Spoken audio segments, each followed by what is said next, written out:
ଯନ୍ତ୍ରଣା ଯନ୍ତ୍ରଣା ସମସ୍ତଙ୍କ ପାଇଁ କଟୁ ଅନୁଭୂତି ପରି ଲାଗିଥାଏ, କିନ୍ତୁ ବାସ୍ତବରେ ଯନ୍ତ୍ରଣାରୁ ଆମେ ଅନେକ କିଛି ଅଧିଗ୍ରହଣ କରିଥାଉ।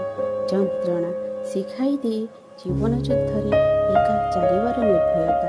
ଯନ୍ତ୍ରଣା ସୃଷ୍ଟି କରେ ମନୁଷ୍ୟର ନୂତନ ସଂସ୍କରଣ, ଯେଉଁଠି ସେ ନିଜର ଶ୍ରେଷ୍ଠ ରୂପକୁ ଖୋଜିପାଏ ଜଞ୍ଜାଳମୟ ଜୀବନରେ ହଜିଯାଇଥିବା ନିଷ୍ପାପ ସ୍ୱପ୍ନକୁ।